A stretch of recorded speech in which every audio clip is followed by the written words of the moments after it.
see probably what would be 12-year-old Thomas or Tad Lincoln at Lincoln's knee, and then there's a boy in the background on a picture on a wall, and that would have been William Lincoln, or Willie Lincoln, who died in the White House in 1862. So that would have been the Lincoln family. But these were the type of prints that were very, very popular. People bought them, people hung them in their home. You know, Abraham Lincoln, prior to the advent of what we would consider modern photography, was our most photographed president. There were 127 known photographs of him. Now, Lincoln didn't go and get his picture taken because he was vain. If there was ever someone who was not vain, it was Abraham Lincoln. But he knew the importance of getting his picture in front of an audience, and in front of voters, and in front of the people. But especially as president, he would get requests from sculptors and painters who would say, you know, only one time did Lincoln let a painter in his office at the White House and spend 6 months there while he's conducting business. Can you imagine? Having a painter sitting in your office for 6 months every day and listening to all these private conversations that you're having with senators. He was right there. He set up his easel in the state dining room, and he painted a life-size depiction of Lincoln signing the Emancipation Proclamation, and he wanted everybody in the painting to be life-size. So he would say to Lincoln and his cabinet, would you please go and have Brady photograph you in these positions? And Lincoln did that. And Seward did that, and the cabinet did that. And then he would take these pictures and then put them together, and that painting then, made by Francis Carpenter, traveled around the United States and was displayed in Milwaukee, of one of the cities in the nation, and eventually it was, you know, retouched and everything, and then today it's hung in the United States Capitol building. It's on a landing. You can still see it, but the painter spent 6 months in Lincoln's, well, you know, his office, and ended up writing a book, one of the first kiss and tell books about the Lincoln administration, called, you know, The Inner Life of Lincoln, but, you know, 6 months in the White House, the story of a picture.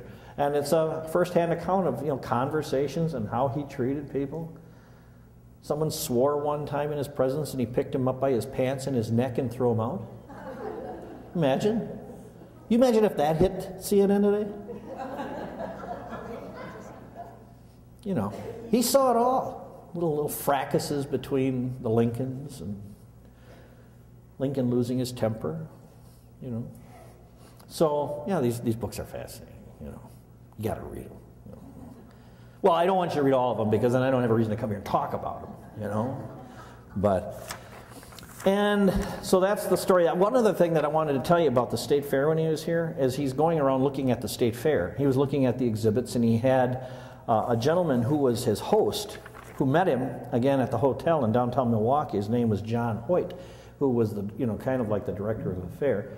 And Hoyt goes and meets him at the hotel because he was supposed to come in that morning. What he found was that Lincoln took an earlier train because he didn't want to be late.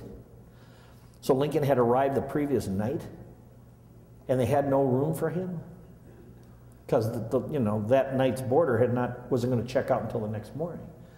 So they said, well, I'll tell you what we'll do. We'll get a couple of cots, and they cordoned off a portion of the lobby with partitions, and they put a cot in there with a table and a chair so he could shave the next day because he didn't have a beard yet at this time. And so when Hoyt goes to pick him up, thinking he's just arrived on the train, to his horror, he finds that Lincoln came in the night before and he had no room for him in the inn. So they said, well, he's behind those partitions over there in the corner. Your guest speaker.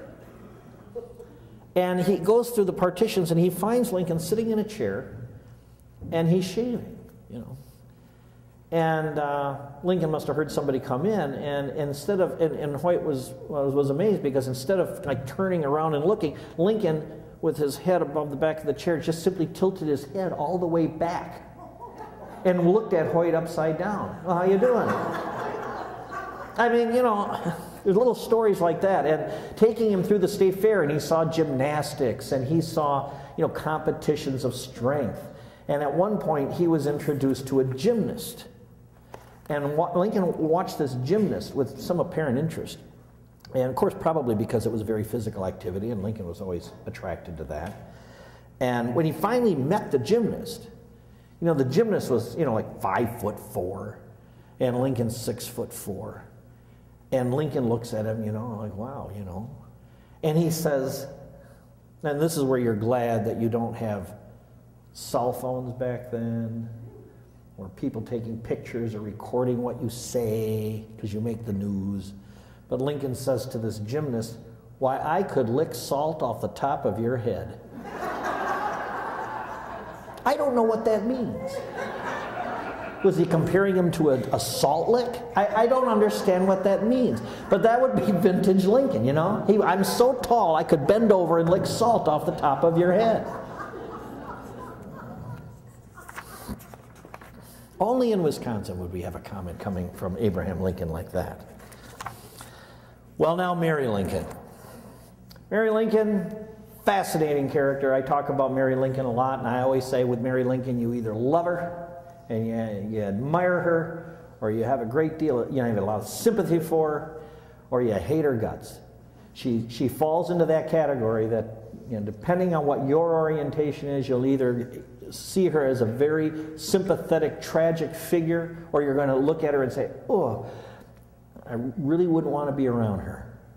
And a lot of people didn't. When she came to Wisconsin, the first time was in 1867, 2 years after Lincoln had passed away. She had spent 5 weeks in the White House, basically had been kicked out of the White House. There was no intention of, she didn't seem to have any intention of leaving quick. But Robert, her son, convinced her, we have to really give up the house, So she moved to Chicago, where Robert had set up a law practice, and she was, boarding in hotels. And right around 1867, there came a critical moment, evidently, in the education of their youngest son, Thomas. And that incident was that at 14 years of age, Tad Lincoln was illiterate, if you can imagine. And we think of Abraham Lincoln as the self-made man, pro-education. Abraham Lincoln took no practical leading role in his children's education whatsoever. It was pretty much done all by Mary, and they didn't have schools per se in Springfield, so you had to find private tutors and small subscription schools, as they would be called. Robert excelled in them, ended up going to Harvard, and to show how deficient the Springfield education was, Robert Lincoln failed Harvard's 15 of the 16 entrance examinations. And so he went to Phillips Exeter Academy in New Hampshire for a year, and then went back to Harvard, passed the exams, and went on to Harvard Law School and got his degree. Willie Lincoln went to school and did very, very well. Tad Lincoln was born with a speech impediment. Now we know it was not a cleft palate, but he was born with some sort of speech impediment which, unless you really knew the kid well, you really couldn't probably understand him very well. And so he went to school, but at a time when schooling was all done verbally, it had to be extremely hard for Tad Lincoln, and so he just felt it was easier not to go. And if you were the indulgent, non-disciplinarian parents, as Abraham and Mary Lincoln were, if the children didn't want to go to school, they didn't go to school. Lincoln's and Mary's attitude were, let the children have a nice time. They used to say that. Love is the chain by which you bind a child to his parents, not parental tyranny, which Lincoln would call discipline. That was parental tyranny. Lincoln had such a lack of affection for his father. He always felt in his own way he was enslaved to his father. But he would, that's tyranny. He felt that he was, his father was a tyrant. He was the victim of parental tyranny, and he didn't want his children to be victims of parental tyranny. So love is the chain. You never want them to be upset. You never want them to be upset. And this carried through all of Lincoln's life. So by the time Lincoln dies and they move to Chicago, the boy's illiterate. And so Mary is trying to find a way to teach her son how to read, even three-letter words. He had a picture book, and it would say A-P-E, and he'd say, it's monkey. And she'd say, no, that's ape. Well, I know a monkey when I say it. All of these attempts at tutoring him are all in these kiss and tell books. The kid was lawless, but he was also completely illiterate. And people would write to Robert Lincoln, I'd like to have autographs of your family, you know, for my little, because they were autograph collectors. And Robert would write back, well, here's mine, and here's my mother's, and here's my father's, you know, I had one. I'm afraid to say that, you know, my brother, Tad, is unable to sign his name, cannot provide you with him. Can't sign his name.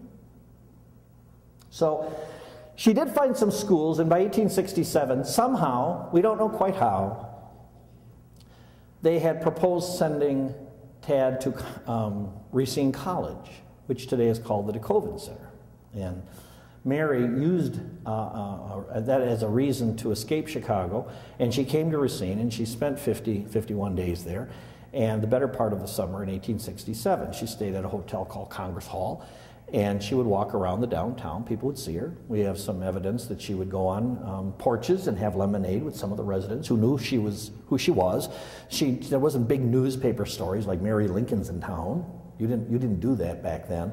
There was one little thing in a newspaper that said, we're just pleased to report that Mary Lincoln has taken up residence at Congress Hall. She's in our town. And she would walk around. And there are some reminiscences of Tad joining her. Now there's this great myth that Tad attended Racine College. Tad Lincoln did not attend any school, much less Racine College in Racine, Wisconsin. He didn't go there. He wasn't even there the same time as his mother the whole time, because at that time, the trial of the century was going on. The trial of the century.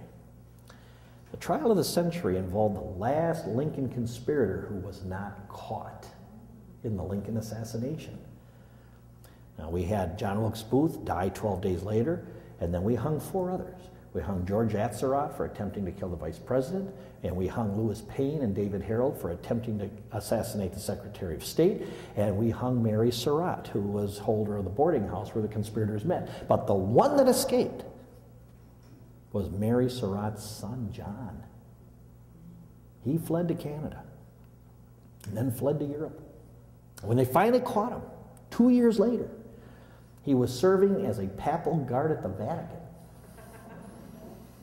And they arrested him, and they got as far back as Egypt, where he escaped by jumping off a cliff. And they finally brought him back. And now they're putting him on trial.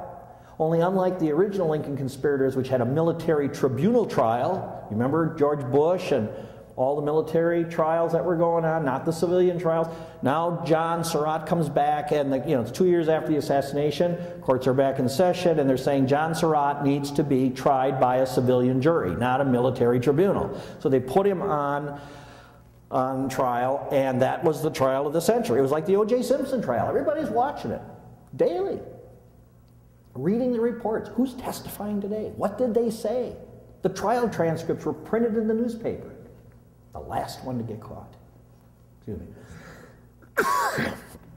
And Mary Lincoln's being subpoenaed to testify in this trial. And Tad was subpoenaed to testify in this trial. Why? Because just a few days before the assassination, Lincoln's on the presidential yacht, the River Queen, down at City Point, Virginia, and somebody tried to get on the boat to see the president. Tad was on deck. He saw the man. Lincoln's bodyguard saw the man. Man tried to get on, and they said, well, who are you? He says, well, I'm from Springfield. I'm one of Lincoln's old friends, and Lincoln would love to see me. And he says, well, what's your name? Smith. And they said, well, you stay here. And he goes down below board. They found Lincoln. He says, we got a gentleman outside on deck, wants to see you, says he's from Springfield. Lincoln says, well, what's his name? Smith. And Lincoln says, yeah, that is an uncommon name. He says, well, one, if there was a Smith in Springfield that I would know, You know, I would know if there was a Smith. I don't know any Smiths in Springfield. I've never known a Smith in Springfield. The man's an imposter. So they went out and they said, you can't see him. They had to usher him off the deck of the ship. And as he's leaving, he's swearing and threatening the president and all this. Tad saw it. The government was trying to prove that that man was John Surratt, and it was an early attempt at assassinating the president on his yacht. So Tad's subpoenaed to go to Washington, and Mary, you know, has been subpoenaed. Oh, I can't go. You know, too many memories. I can't go down in that city. Oh, I can't go past the theater. I can't go past that house. I can't go past the White House. I can't go back in that city, ever. So she pleads illness, and she comes to Racine. And she spent 51 days there, and, you know, people saw her. She did go and visit the college. It was an Episcopalian college. Mary Lincoln was Presbyterian. She met James DeCoven, who was the rector, or the warden, as they called it, of the college, and she later would write that she was very unimpressed with DeCoven.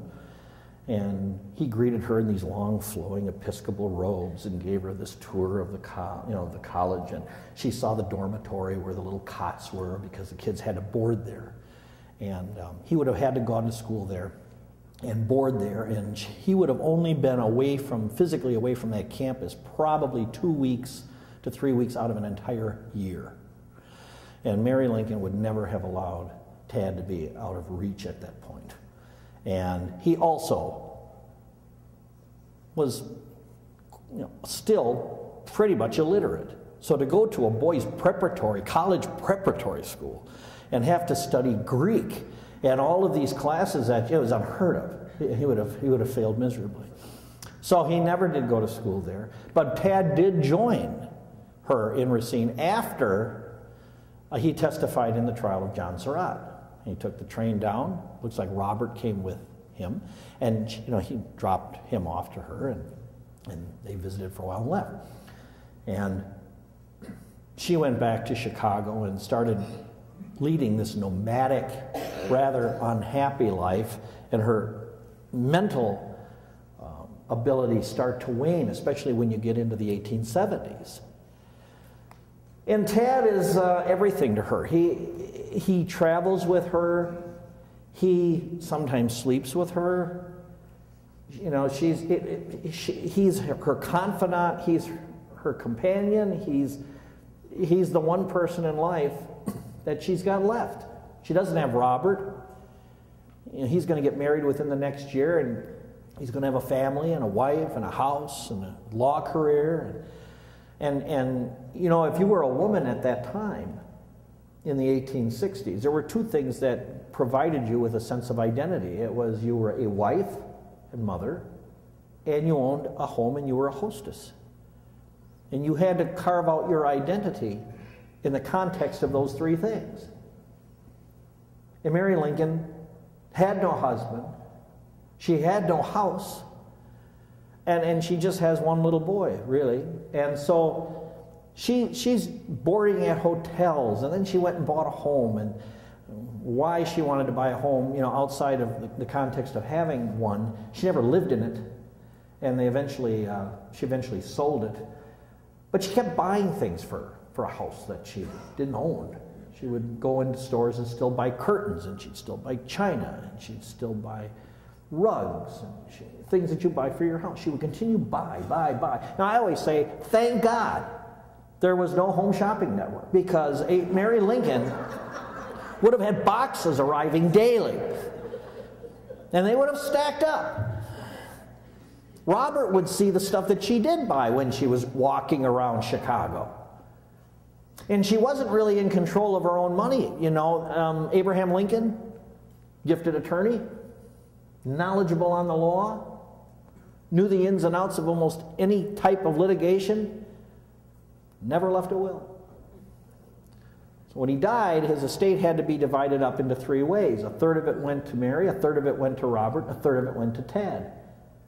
And then when Tad would die, half of it would go to Mary, half of it would go to Robert. But when Lincoln died, his estate, which would be ultimately, when it came out of probate, be valued at about $110,000, she didn't have control of her money for almost 5 years. So when she's boarding at a hotel, she has to write to the executor, I need you to pay this bill. Tad needs new pants. Tad needs a book. I don't have any money. So her bills have to be paid for her. So at that time, the shopping was somewhat in control. But when she got her money, oh my. Oh my. Yes, Home Shopping Network would have loved Mary Lincoln. And then she gets a little paranoid, so she sews $63,000 in cash into the linings of her petticoat. And she's walking around Chicago with over $60,000 in cash sewn into her petticoat. And Robert sees this. And then she has spiritualistic mediums coming, and because she was into spiritualism. Mary Lincoln was really into spiritualism. When that movement hit in the 1860s during the Civil War, when families were just not prepared for the loss of their sons and their husbands and their fathers, Americans turned to the spiritualists. You can put me in contact with my dead friend and relative, because I'm not prepared not to see them anymore. And so spiritualism was just at its zenith during the Civil War. And Mary Lincoln thought this was great. She had lost her son. This would be the second son that she has lost. And even in the White House, she starts showing signs of instability. How many people saw Spielberg's Lincoln? Okay. I don't want to see that few hands. Okay. Your assignment is to go home and you're going to watch Spielberg's Lincoln, aren't we? Yes, yes. And I want you to watch that. I want you to watch Spielberg's Lincoln. I want you to watch the interaction between Abraham and Mary Lincoln. I want you to watch the interaction between Abraham Lincoln and his son Robert. It is accurate. It is accurate. That is an accurate historical film. And during the White House years, Mary Lincoln starts to become a little unhinged mentally, and she after the death of her son, she calls spiritualists into the White House. There were seances that were conducted in the White House, in the Red Room, in Lincoln's office. Lincoln had meetings with private mediums who came to see him. Now, I'm saying he didn't solicit them. They came to see him. I have advice from a dead Indian princess on how you should superintend the war. He would attend these seances to kind of keep an eye on his wife, and he's also interested in how some of that worked. He was at one seance one time, he was absolutely baffled when an entire grand piano levitated in the air, and he was there with senators and congressmen, and Lincoln thought, whoa, this is pretty significant. So he proceeds to go under the piano looking for wires. And he sat on top of the piano looking for wires. And he never found anything except this piano levitating in midair. And they all said later, Lincoln and these senators, popular politicians, were over in the corner and they said, Mr. Lincoln, what do we do with this? What do we say when we go and we tell them that we saw this piano levitating? They're going to say we were psychologized. We were psychologized, as they called it. And Lincoln says, well, I tell you what. When the people say you've been psychologized, you tell them to come here and watch the piano levitate. And when the piano appears to rise, you tell them to put their foot under the leg of the piano. And let the weight of the evidence convince them. That's how Lincoln would answer that. But it does seem that he believed that this piano was levitating through no natural force. It was levitating. But there was stuff like this going on in the White House. And by the time of Lincoln's death, Mary continued this fascination with spiritualism. And it continued through the rest of her life. She would go to ghost photographers and have her picture taken. And the last photograph we have of Mary Lincoln, it was with a ghost photographer by William Mumler in Boston, and in 1872, the year that she came to Waukesha. And she had her picture taken, and then when the photograph would come, here's Lincoln standing behind her. There was other prints made, and her dead children were standing around her. It was a very popular thing to do. Geez, Aunt Joan died last week. Wouldn't it be nice to see her again? I didn't get my last picture of her. Let's go to a ghost photographer. And the spirits would appear to appear. And Mary really was into that. So when she comes now to Waukesha in 1872, She was living in Chicago. She came to Waukesha basically to take advantage of the mineral baths that were there, the healing properties of the Bethesda mineral waters that were popular in Waukesha. Waukesha was a popular resort town, and people came there to improve their health, much like we go to a spa today. So she was coming to the spa to spend a summer to get well. She had all sorts of medical ailments. Toward the end of her life, she would have diabetes. She would have boils all over her body. She would go partially blind. She had fallen in Europe and injured her spine. There was just a lot of physical ailments with Mary Lincoln. So she came to Waukesha to spend a nice quiet summer getting well, which would have been great, except the Waukesha newspaper noted that Mary Lincoln was in town. And unlike Racine, who didn't seem to give that such prominence as a newsworthy item, they assigned someone to kind of follow her around. So that she had her own paparazzi. And the reporter would say, oh, you know, she went to this store today and she bought this. And they'd note that.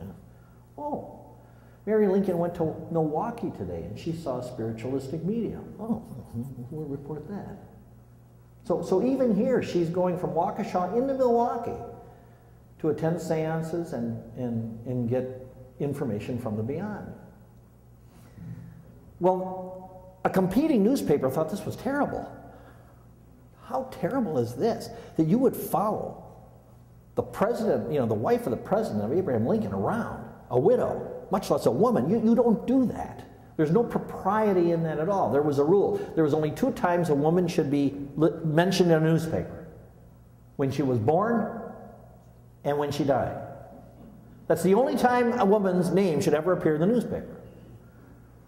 And to follow Mary Lincoln around and report on where she's going and what she's buying and who she's seeing, oh my heavens. So the newspapers get into this public war over how to treat Mary Lincoln. So now she's in the news every day. And so she eventually, at the end of her summer, gave up this and left and went back to Chicago, where she was living. And so, you know, that's kind of interesting. But, you know, that whole thing with the spiritualists in Milwaukee, there's also evidence that she did take a sojourn into central Wisconsin. She actually boated on Devil's Lake. So we know she did that. There's some evidence that she was in the Madison area. So we don't know the extent of all of her travels at the time that she was in Waukesha. But she certainly seems to have been taking part in recreational activities that would have relaxed her, and she got to see some scenery and enjoy our state. And, you know, back to Chicago she went. But it was very short-lived, because within 3 years she was really starting to become mentally unbalanced, and she was absolutely convinced that her son was dying one time. She was in Florida and woke up one morning convinced that Robert was dying. And she sends off these telegrams to him. Oh, please don't die, live, hold on, I'll be there as soon as I can. Robert's totally healthy, conducting court in Chicago. He's getting these telegrams from his mother, who believes that he's on the brink of death. And he meets her at the train station, and lo and behold, he's totally well. So he takes her back to the hotel where she stays. Now, interesting dynamic about the Lincolns. When you read about the Lincolns, especially this period of time, you have to be careful of who you're reading about. There's Mary Lincoln, the matriarch, Mary Lincoln.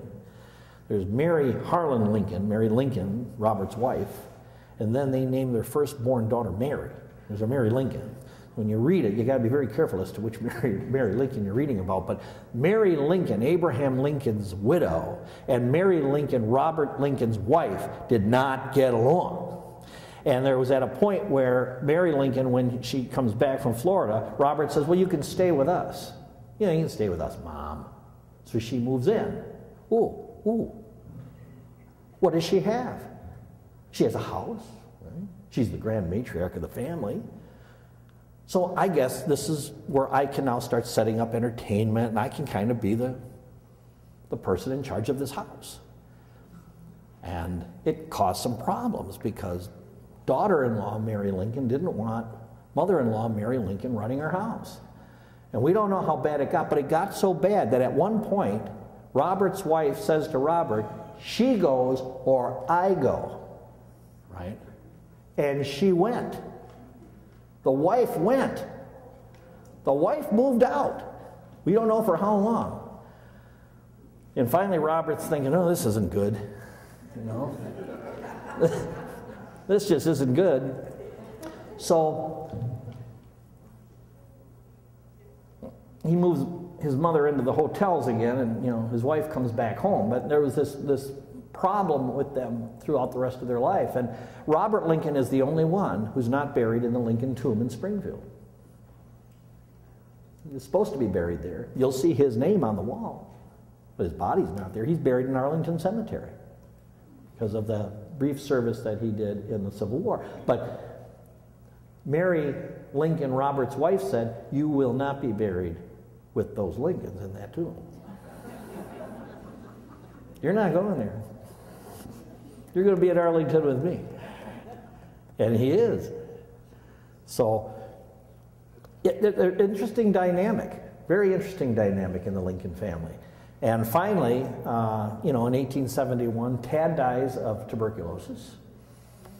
And, you know, it was a really sad event. You know, they were over in Europe, they came back. He's very sick with tuberculosis. He's coughing. It got to the point where he was in a straight chair, tied into this chair, having these coughing fits, until one day, while Mary's actually physically administering to him, he just coughs and pitches forward on her and dies. So she lost that son at 18. At 18. So now Robert, the oldest of the Lincolns, only in his late 20s, is the only survivor of all the siblings. And, you know, he's inherited taking care of his mother. And finally, by 1875, you know, she's in the hotel. She's seeing Indian spirits. She believes that Indian spirits are pulling springs out of her head and you know, pulling things out of her eyes. And so Lincoln, Robert has his mother followed. He hires some private detectives. You know, she's wandering the streets with $65,000 in her petticoats. And, you know, so she's wandering around buying things, and so he says, oh my God, you know, we got to, you know, I can't have my mother doing this, you know, someone's going to take advantage of her, so he hires, you know, detectives to follow her. Well, now Mary Lincoln, in her mental duress, gets paranoid because she believes people are following her. Well, they were following her. And so finally, you know, she's starting to go half naked down the elevator into the dining room in the hotel. Robert tries to prevent her from going down. She's screaming in the elevator, you're going to murder me. And so finally, you know, he realizes, you know, this is not good. So he goes and seeks the best mental health experts that were in the United States at that time.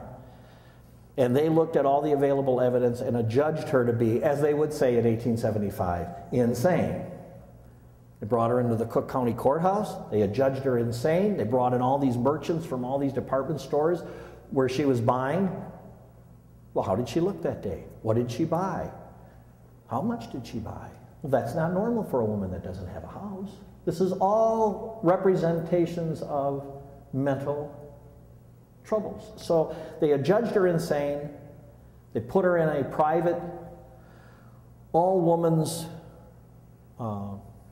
asylum, if you want to call that, use that word, in Batavia, which is now an apartment house today. And she orchestrated her own release and got out 4 months later. You want to know how she did it? She used the press. If you want to get out of an asylum and you're a woman, what better way to do it than to call a reporter in? You call a reporter in and say, look at what they've done to me. Look what my son has done to me. Oh, and Robert's a very proud, I mean, he's a Lincoln, right? It's Lincoln's son. This guy's not living in anonymity. He's Lincoln's son. He's a prominent Illinois attorney, a prominent Chicago businessman, one of the wealthiest people in Chicago. Look what he's done to me. Whoa. She was out in 4 months. She was out in 4 months. She orchestrated her own release. Fascinating little story. And she eventually now starts traveling alone. Her mental abilities never really improve, but by the end of her life, she is living in Springfield in the home where she married Abraham Lincoln, in the home of her sister. She's up on the second floor. She's got her own bedroom. And she's barely able to move. She's blind, she's got boils, she's got diabetes. And the little kids in the neighborhood point up to that window up there, and that's where the nutty lady lives. That nutty lady, she lives up there. There's a nutty lady up there. Abraham Lincoln's widow. She only sleeps on one half of the bed. The other side is reserved for her husband. She has one candle. That's the only light she would allow. And there she died at the age of 64. The age of 64. And when they went to bury her in the Presbyterian church, Mary's sister would later say, you know, when we brought her in, she came in and we gave her that room. Of course, we didn't know what to do with the 67 shipping trunks of things that she brought with her. 67 shipping trunks, which they put in the attic. Now, if you remember the way the maids and the butlers were at that time, where were the maids and the butlers? Yeah, they were way up in the heat, way up just below the attic. And here are these maids and these butlers, hearing the creaks and groans of the joists as they are cracking, laying on their bed, listening to the floors starting to give way, with 67 shipping trunks up there. And when Mary died, well, the maids moved out. They said, we can't be up there, it's not safe anymore. When Mary Lincoln died, they didn't have one dress to bury her in. Out of 67 trunks, that was all stuff for a house. We don't know what happened to all that stuff. They had to go out and buy a dress to bury her in. And what I think was really great was when the eulogy was given for Mary Lincoln. The minister said that Mary Lincoln and Abraham Lincoln, their marriage was like two large oak trees that germinated and grew together. And they grew together for years and years and years so that the roots under both trees intertwined and mixed together. And when lightning came and killed the one tree, the other one surely would die because it was affected. And it was just a matter of time before Mary Lincoln died. And for people that knew her, that had sympathy for her, it was a day of happiness because she was finally out of her misery. Because all she wanted to do was die. When she came back from Europe the second time in 1882, she was on board a ship. And she was coming back into New York Harbor. And on board this ship was a very well-known actress. And this actress, her coming into New York was much acclaimed and much waited for. And on board the ship, Mary Lincoln and this actress are there. And Mary, you know, is not coming into New York Harbor with these screaming tens of thousands of people waiting to see her. They're waiting to see this woman. And on board the ship, Mary Lincoln is going down a flight of stairs on this boat and slips on the wet stairs and is about to go absolutely headfirst down this flight of stairs, and this hand comes out and grabs her and saved her. And Mary Lincoln turns around and looks into the eyes of this actress who saved her. And the actress then, Sarah Bernhardt, said, had I known who I was saving, I would have let her fall.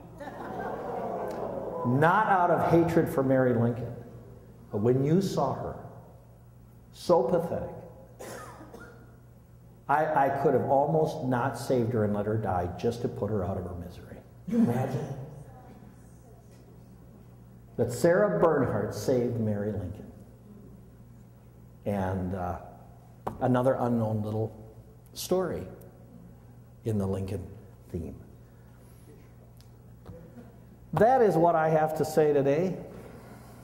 which is probably more than you bargained for. Where's the daughter-in-law buried? You know, I don't know where all of the Robert Lincoln children are buried, but I am sure they are buried in and around Vermont because they were all around that area. But you know what? I'd really have to look that up. I don't even want to speculate on where the daughter... Well, the daughter-in-law, if you're talking about Robert Lincoln's wife, she's buried with him in Arlington. Yeah. But in terms of their children, they're kind of all over. The Lincoln family name died out Christmas Eve 1984. The line actually lived that long before it officially died out. So, yes? What happened at John Surratt's trial? He got acquitted and spent the rest of his life lecturing and writing books about his involvement in the Lincoln assassination. What was the difference in age between Abraham and his wife? Whoa. Well, it was pretty significant. It was like 9 years difference. He always referred to her as his child wife. And when was Todd born? Tad was born, well, Tad would have been born in 1852. So how old were his parents? Well, Lincoln was 56 when he died. Yeah, she was 64. Yes? You mentioned all the statues in the state of Lincoln. There is one of Mary Todd in Racine with Tad, correct? Right on the lake. Well, you got it half right. It's Lincoln, Abraham Lincoln, and Mary Lincoln. It's not Tad. Oh, it's not. It's the only statue in, well, when it was unveiled in 1943, it was the only statue in America or in the world to a president and his wife. It was the very first statue anywhere to Mary Todd Lincoln. That held true until about the 1990s. We actually have other statues to Mary Lincoln now, but it was the first of its kind anywhere. Yeah. And I had another question or thought. In retrospect, knowing what we know now about health and so forth, could some of her mental illness have been related to the diabetes or some other health concern that could have We have some people who have written biographies and works on Mary Lincoln and have speculated that a lot of her mental duress could have been linked to her physical ailments. You know, we don't know. We simply don't know. There is a strain of mental deficiency that runs through the Todd family, and you can track it all the way back. So I mean, I'm inclined to believe that there was some hereditary influence there. I read a book about her, and she liked to spend money. While Lincoln was in Illinois on his circuit route, she wanted more room, so she had a second story built to their house. And when Lincoln comes back, he walks up and down the street and can't find his house. That house went through 7 separate restorations during the time that they had that house. It was originally a 1-story, 3-room cottage. When you go into it now, it's this whole second floor has been added, and maids' quarters were added in the back. Yeah, it was certainly indicative of how much he had risen in the world. Absolutely. How many children did she lose in childhood? 2 or 3 that they died? Well, Robert was the firstborn, and then the second-born was Edward. He died at the age of 4, and in that home in Springfield. And then they had Willie to replace Eddie. He died in 1862 in the White House, but then they had Tad or Thomas. So they ultimately had 4 sons, no daughters. Yes. Any comment on this big discovery of that photograph of Gettysburg, which were nothing, this fiscal tax, Yeah, you're talking about the one where it looks like Lincoln is on the horse looking downward. Well, is it possible? Oh, yeah. Are there more things out there to be discovered? Oh, I'm convinced of that. That's what makes it fun. You know, can you say with certainty that's him? Probably not. Not unless you're going to do a lot of digitation and digital work on that photograph. It was very tiny. You put anybody in a silhouette with a top hat, and that's Lincoln. So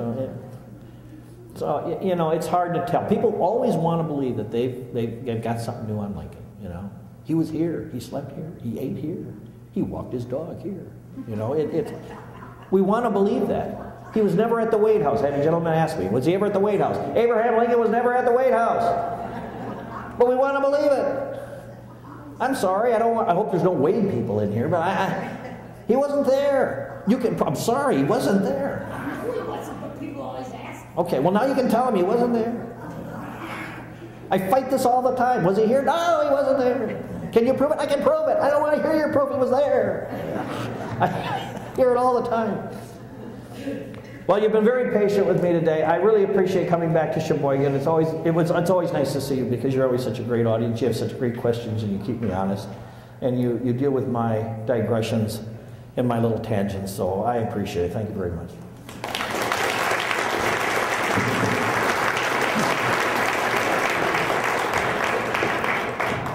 Thank you. That is it for today. Don't forget, next month is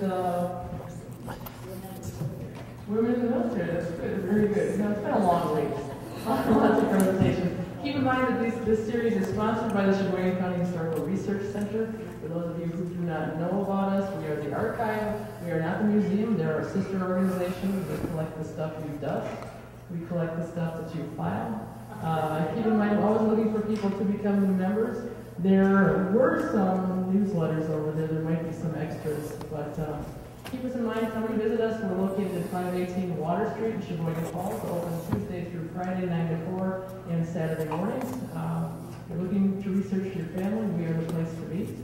But until next month, stay warm, stay safe, have fun. Thank you. Ready?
about to start with the rousing 7th Massachusetts Regimental Quick Step. Ladies and gentlemen, the bandmaster of the 1st Brigade Band, John Condon, and the 1st Brigade Band.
Now, if you have stickball tenor horns or anything else in your garage, any place else that you think we might use, get a hold of us.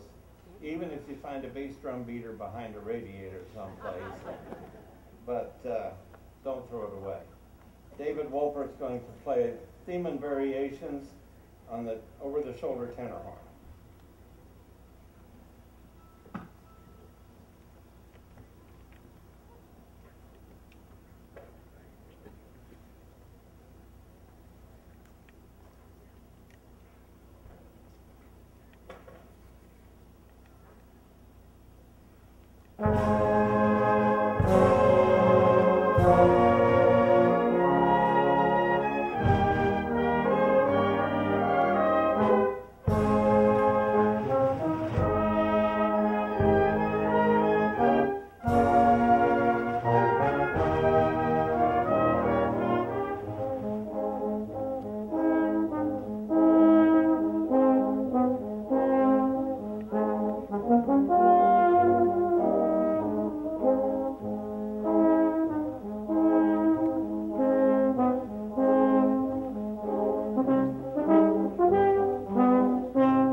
Thank you.